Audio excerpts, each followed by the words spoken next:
Welcome to the second video of the CubeFarm tutorial series, where you'll learn how to install a semi-hydroponic system into your farm cube. The semi-hydroponic system provides a structured growing habitat for plants growing in small amounts of soil and fed by a liquid fertilizer. Let's get started. To begin with, cut the plywood discs and lengths of PVC pipe as are provided in the cut list. Insert the plywood discs into each of the ends of the thickest PVC pipe sections. Use 4 of your 20mm screws to securely attach the PVC pipe ends to the plywood discs. Use silicone caulking to create a watertight seal between the plywood disc and the pipe wall. Once you've closed off the 8 pipe sections and sealed the ends, place 2 of them inside your farm cube so that they sit on the frame of the shipping pallet and between the angled support boards.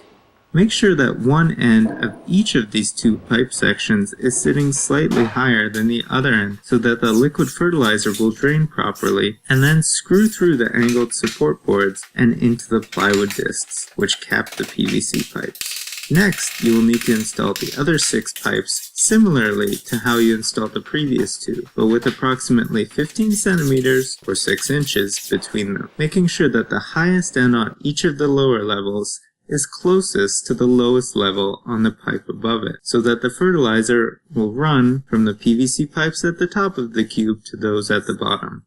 With all of the PVC pipes installed, you will need to measure each pipe to drill 5 evenly spaced holes in it. In the 3 bottom pipes, you will need to use a sawtooth hole cutter drill bit to make 4 holes at the lowest points on the slope of each pipe. On the top tier pipes, you will drill all 5 holes with your sawtooth hole cutter drill bit. For each remaining mark, which should be the highest point on each pipe, you will need to use the 15mm or 5/8 inch flat drill bit to make a hole in the PVC pipe.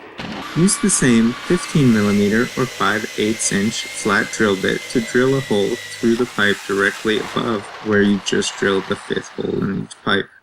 If you imagine water flowing with the slope of each pipe, you want to imagine it dripping from the lowest point in each pipe through the 15mm or 5/8 inch hole into the same hole directly below it, and continuing until it reaches the bottom tier pipe.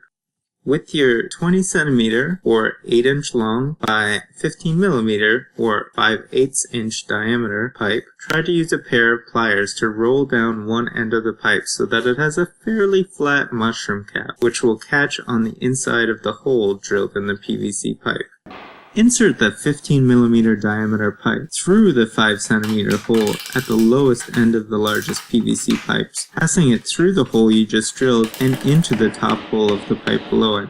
Seal where the 15cm pipe passes through each of the 2 10cm diameter PVC pipes. Wait for all the silicone sealant to cure and test the system by pouring water into the top tier of the pipes and checking to make sure that it filters all the way down to the bottom tier. Adjust the system as necessary and fix any problems you may encounter. Insert each of the 32 10cm long by 5cm diameter PVC pipes into the holes you made with the sawtooth hole cutter drill bit. Fill them with dirt and a plant each. If you need to replace a plant in the future, it will be easy to do so by removing the whole 10cm long by 5cm diameter pipe that houses the root system and plant. With all of these steps complete, your rectangular cuboid should have a gravity-driven semi-hydroponic system installed. In the following step, you'll learn how to make a compost tea to feed your plants. Additionally, you can install a pump at the base of your farm cube to circulate the liquid fertilizer through the system.